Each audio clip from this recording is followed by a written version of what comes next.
नमस्कार मित्रों, हम भाषण करने के लिए वक्ता को जो आवश्यक गुण है उन गुणों के बारे में चर्चा कर रहे हैं। इसके पहले के वीडियो में हमने भाषा प्रभुत्व पे चर्चा शुरू की थी, जिसमें से 2 मुद्दों पे हमने चर्चा की थी। आज तीसरा मुद्दा हम चर्चा में ले रहे हैं।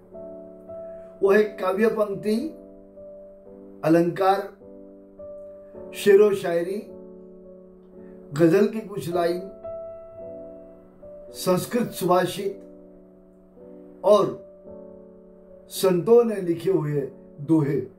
ऐसी अनेक बातें वक्ता अपने भाषण में जब इस उस बहाने अलग अलग शब्दों के वाक्यों के साथ अपना मुद्दा ज्यादा स्पष्ट करने के लिए जब भाषण में लाता है तो वो भाषण बड़ा रंजक हो जाता है और सारे श्रोतागण तृप्तता का आनंद लेते हैं, खुश हो जाते हैं। वक्ता का नाम लौकिक बढ़ता है और वो वक्ता नामचीन बन जाता है। भाषण में मैंने अभी बताई हुई ये जो सारी चीजें है, ये अलंकार है और भाषण को खुलाने के लिए, वक्ता को खुलाने के लिए, श्रोताओं को खुलाने के लिए, उनके ऊपर अच्छे शब्दों का बौछार करने के लिए जो कुछ ये सब बातें हैं, इनका उपयोग प्रमाण में होना चाहिए।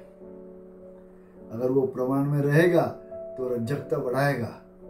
लेकिन जैसे हम हमारे भोजन में बहुत सारे व्यंजन का उपयोग करते और भोजन का आनंद लाता है, लेकिन अगर ये सब चीजें बहुत ज्यादा मात्रा में हो गई, प्रमाण से ज्यादा हो गई, तो भोजन का मजा चला जाता है, किरकिरा हो जाता है, आनंद नहीं आता है। जितनी जरूरत है उतना उपयोग। शेर शायरी जितनी जरूरी है उतनी ही उपयोग में लाओ। ये सब वक्ता को ध्यान रखना जरूरी है। अलंकारों की भरमार करके भाषण उबाऊ हो जाएगा। श्रोतागण कहेगा यही कह रहे, मध्य कहाँ पे? ऐसा नहीं होना चाहिए। मद्दा नहीं छूटना चाहिए। मद्दे को खुलाने के लिए आप शायरी का उपयोग करो, आप गजल की लाइन का उपयोग करो, आप अंग्रेजी कहावत का उपयोग करो और उसका परिणाम श्रोताओं पे और भाषण में ज्यादा बढ़ाओ। आपकी इज्जत होगी, आपकी प्रतिष्ठा होगी और आपको सम्मान देके श्रोता तालियां बजा के आपका स्वागत करेंगे। मित्रों, भाषण में हम बहुत सारी नई नई बातें लिखते हैं, लेकिन हम भूल जाते हैं कि हमारे संतों ने बहुत अच्छा भंडार हमारे हाथ में दिया है, भंडार दिया है। और ये जो भंडार है ये है दोहा का, कहावतों का, मुहावरों का, बहुत ज्यादा भंडार दे के रखा है। आप कबीर नाम बोलो, आपके सामने अकेला कबीर नहीं आता है, आपके मन में आता है कबीर के दोहे, रहीम के दोहे, तुलसीदास जी के दोहे।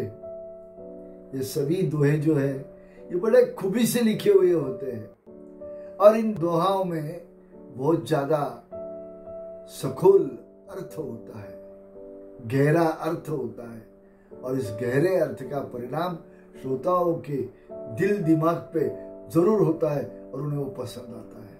इसके साथ ही मैं आपको बता दूं मित्रों, संस्कृत में सुभाषित आते हैं और इन सुभाषितों का एक विशेष गुणधर्म है।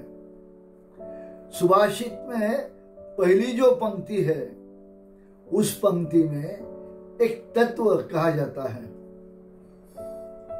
जैसे उदाहरण के तौर पे मैं बताता हूं, अलसस्य कुतो विद्या, अविद्यस्य कुतो धनम। आलस जिसके मन में, शरीर में है, उसे विद्या कैसे प्राप्त होगी, और जिसके पास विद्या नहीं है उसको धन कैसे प्राप्त होगा। और उसके आगे वाले लाइन में दिया है, अधनस्य कुतो मित्रम, अमित्रस्य कुतो सुखम। कितनी गहरी बात कही है दूसरी लाइन में।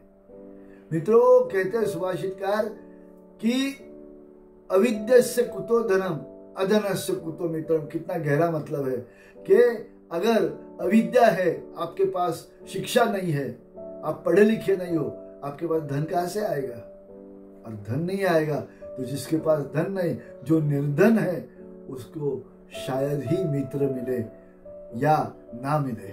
निर्धन से मैत्री शायद कोई ना करे, करने वाले है। सुदामा की कृष्ण से मैत्री थी, निर्धन और सधन है, लेकिन ये अपवाद होता है, एक हाथ दूसरा होता है, बाकी निर्धन से मैत्री कोई नहीं करता है।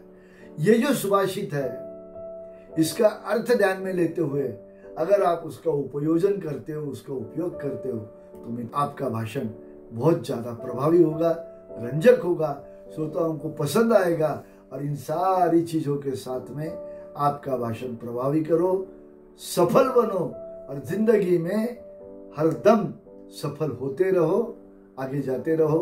मेरा भाषण कला CM जोशी चैनल आप सब्सक्राइब करो और आपके सारे मित्रों को ग्रुप्स में सबको भेजो।